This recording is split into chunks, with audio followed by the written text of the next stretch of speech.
नाज़रीन ग्रामी, मेरे एक करीबी दोस्त आजकल अजीब नफ्सियाती मसले का शिकार है। ये 52-53 बरस के खुशहाल बिजनेसमैन हैं। ये सेल्फ मेड इंसान हैं। इन्होंने मजदूरी से अमली जिंदगी का आगाज किया। अल्लाह ताला ने करम किया और इन्होंने करोड़ों रुपए कमाए।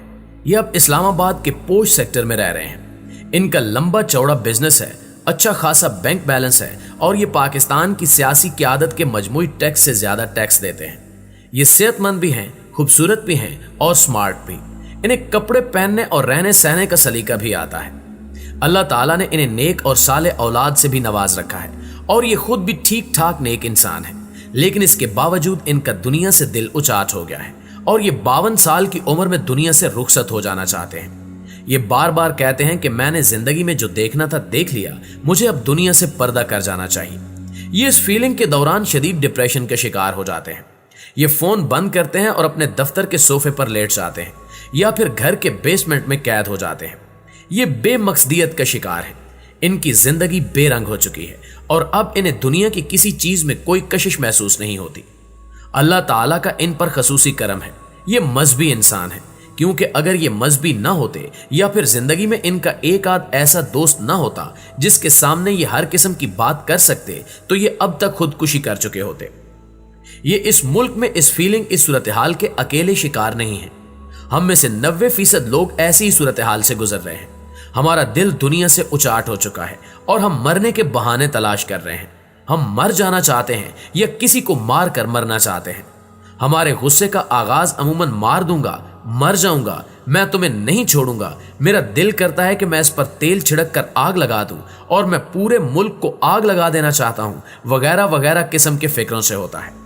हम रोजाना ऐसी दर्जनों हरकतें भी करते हैं जिनसे हमारे मरने के चांस पैदा हो सकते हैं। मसलन हम जेब्रा क्रॉसिंग से सड़क अबूर नहीं करेंगे। हम किसी भी जगह ऐन दरमियान से सड़क पर आ जाएंगे और 100 किलोमीटर फी घंटा की स्पीड से दौड़ती गाड़ियों के दरमियान से सड़क पार कर जाएंगे। हम सड़क पर वॉक करना शुरू कर देंगे। हम जानबूझकर ऐसी चीजें खाएंगे जिससे हमें हैजा हो सकता है। हम मेडिकल स्टोर से दवा खरीदेंगे और अपना इलाज खुद शुरू कर देंगे।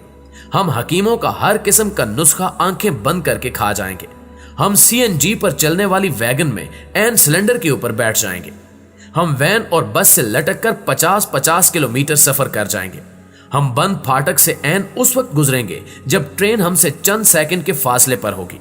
हम डींगी की वबा में छत पर सोएंगे और खुद को मच्छरों के हवाले कर देंगे। हम जानबूझकर गंदा पानी पिएंगे। हम लोग देसी भट्टी की वो शराब भी पी जाएंगे जिससे हर साल सैकड़ों लोग मर जाते हैं। हम अपनी नौकरी, अपने रिस्क को लात मारेंगे और पूरे खानदान को खुदकुशी तक ले जाएंगे। और हम हर उस एहतजाज में जरूर शरीक होंगे जिसमें सरकारी इमारत को आग लगाई जाएगी, पुलिस पर पथराव होगा और आखिर में पुलिस मुजाहिरीन पर गोली चलाएगी। ये क्या है? ये सब खुदकुशी के मुहज्जब तरीके हैं। हम जिंदगी से बेजार हो चुके हैं। चुनांचे हम में से ज्यादातर बेजार लोग बराह रास्त खुदकुशी कर लेते हैं, जबकि बाकी मरने के मुहज्जब तरीके तलाश करते रहते हैं। इनमें से भी कुछ लोग किसी एक्सीडेंट का शिकार होकर अपनी मुराद तक पहुंच जाते हैं और बाकी लोग मेरे इस दोस्त की तरह डिप्रेशन का तोहफा लेकर फिरते रहते हैं और फिर इस खलजान में दुनिया से रुखसत होने का कोई मजहबी, तिब्बी और समाजी तरीका तलाश करते रहते हैं। अब सवाल पैदा होता है कि ऐसा क्यों है? हम सब खुदकुश क्यों हैं? हमारे डिप्रेशन, हमारी खुदकुश सोच की वाहिद वजह खुशी है। हम खुश नहीं हैं और खुशी की कमी इंसान को हमेशा मौत की तरफ ले जाती है। तिब्बी साइंस कहती है कि दुनिया में खुश रहने वाले मरीज इंतहाई मौलिक अमराज में मुब्तला होने के बावजूद तवील अरसे तक जिंदा रहते हैं, जबकि मायूस और नाखुश लोग मामूली नज़ले, छोटी सी चोट और खांसी के हल्के से हमले के बाद फौत हो जाते हैं। खुशी दुनिया का सबसे बड़ा विटामिन होती है और अगर हमारे पास ये विटामिन नहीं तो फिर दुनिया की कोई चीज हमें आसूदा नहीं रख सकती और ये विटामिन खुश रहने की आदत से पैदा होता है। हमें अगर खुश रहने की आदत नहीं तो हम ये विटामिन पैदा नहीं कर सकते और यूं हम दुनिया की तमाम सहूलतें, तमाम आराम पाकर भी खुशी हासिल नहीं कर सकते। हमारे 90% लोग इस क्राइसिस का शिकार हैं। इन्हें बचपन से खुशी की ट्रेनिंग नहीं मिली। किसी ने इन्हें बताया ही नहीं कि अल्लाह ताला ने इन्हें दुनिया के इंतहाई आइडियल वक्त में पैदा किया है। इंसान आज के दौर में अपनी 90% ख्वाहिशात पूरी कर सकता है। ये दुनिया का अमीर तरीन शख्स बन सकता है। ये दिल से लेकर बाल तक ट्रांसप्लांट करा सकता है। ये चांद पर जा सकता है और समंदर में 10 किलोमीटर गहराई तक पिकनिक मना सकता है। आज दुनिया में कैंसर का इलाज मुमकिन है। आप अमीर या कामयाब हैं तो पूरी दुनिया आपके लिए खुली है और आज के जमाने में स्याह फार्म बाशिंदा अमेरिका का सदर भी बन सकता है। किसी ने इन्हें यह नहीं बताया कि हमें सबसे पहले उस चीज को एंजॉय करना चाहिए जो हम हासिल कर चुके हैं और इसके बाद बाकी हसरतों और ख्वाहिशों की तरफ बढ़ना चाहिए।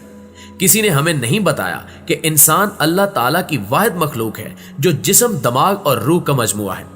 पौधों और जानवरों में जिस्म और रूह होती है, दिमाग नहीं होता, जबकि फरिश्तों और जिनों के पास दिमाग और रूह है लेकिन जिस्म नहीं। हमारे पास तीनों हैं और ये तीनों जिंदा हैं और इन्हें रोजाना खुराक की जरूरत होती है।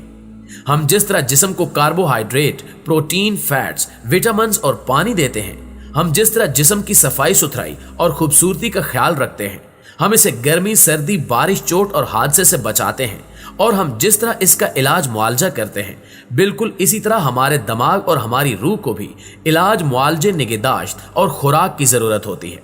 और हम जिस तरह जिस्म को खुराक नहीं देते तो इससे हमारा जिस्म मुरझा जाता है, हम कमजोरी, सुस्ती और बीमारी का शिकार हो जाते हैं। बिल्कुल इसी तरह जब हमारी रूह और दिमाग को भी मुनासिब और बर वक्त खुराक नहीं मिलती तो ये भी जिस्म की तरह बीमार, कमजोर और सुस्त हो जाते हैं और यूं हमारी जिंदगी से खुशी और सुकून कम हो जाता है। अब सवाल यह है कि दिमाग और रूह की गिज़ा क्या है। हमारे दिमाग को नए आइडियाज, नई मालूमात, नई इंफॉर्मेशन, नया इल्म, नई फिक्र और नई राय चाहिए होती है। हमारे जहन में रोजाना 4000 सवाल पैदा होते हैं और हमारा जहन हमसे इनका जवाब मांगता है, लेकिन हम दिमाग के ये सवाल मुस्तरद कर देते हैं। यूं हमारा दिमाग सवालों का कब्रिस्तान बन जाता है और कब्रिस्तानों में कभी खुशी की घास नहीं उगती। हमारे दिमाग की खुराक किताबें, गुफ्तगू के फोरम्स, दानिश्वरों के साथ बैठक, television, theatre, film, art, research, आसार कदीमा की सैर और तफक्कुर होती है। हम में से कितने लोग हैं जो अपने ज़हन को ये खुराक दे रहे हैं। इसी तरह मस्बत काम रूह की गिज़ा है। दुनिया का हर मस्बत काम रूह की खुराक होती है और दुनिया की हर मनफी सरगर्मी हमारी रूह के लिए बीमारी। दुनिया में मज़ाहिब को रूह की ग़िज़ा इसलिए कहा जाता है कि ये इंसान को मस्बत सोच और मस्बत काम की तरफ रागिब करते हैं। ये आपको ग़ीबत, चुगलखोरी, बदतमीजी, जिद, हट धर्मी, लालच, जुल्म, मुनाफकत, तमा, कंजूसी और तंग दिली से रोकते हैं। ये आपको फलाह आमा, खिदमत, बर्दाश्त, वसअत कल्बी, सखावत, इंसानियत, रहम दिली, गवाही, इंसाफ और इबादत की तरफ ले जाते हैं। और ये वो तमाम मस्बत सरगर्मियां हैं जो रूह की विटामिन होती हैं और इनसे रूह के अंदर सुकून पैदा होता है और ये सुकून खुशी बनकर हमारे चेहरे, हमारी आंखों में चमकता है। लेकिन रूह की गिज़ा यानी मस्बत तर्ज अमल, जहन की गिज़ा यानी मुतालिया और जिस्म की गिज़ा यानी मुतवाजन खुराक के लिए ट्रेनिंग चाहिए और हम अपने बच्चों को ये ट्रेनिंग नहीं दे रहे। चुनांचे हम में से हर शख्स जवानी और उधेड़ उम्री के दौर तक पहुंचकर परेशान हो जाता है। हमारी जिंदगी में बेमकसदियत बढ़ जाती है, हम उदास हो जाते हैं और ये उदासी हमें खुदकुशी की तरफ ले जाती है। लिहाजा हम में से ज्यादातर लोग अपनी अपनी जात में खुदकुश बन चुके हैं और खुशी के अलावा हमें इससे कोई निजात नहीं दिला सकता। जी तो प्यारे साथियों, ये थी हमारी आज की वीडियो। अगर आप इस वीडियो में की गई तमाम बातों से वाकई में इत्तेफाक करते हैं तो इस वीडियो को लाइक करते हुए अपने उन दोस्तों के साथ शेयर जरूर कर दीजिएगा जो बेमकसदियत का शिकार होकर खुदकुशी की जानिब बढ़ रहे हैं। इंशाअल्लाह आपसे मुलाकात होती है अगली वीडियो में। तब तक अपना ख्याल रखिएगा। अल्लाह निगहबान।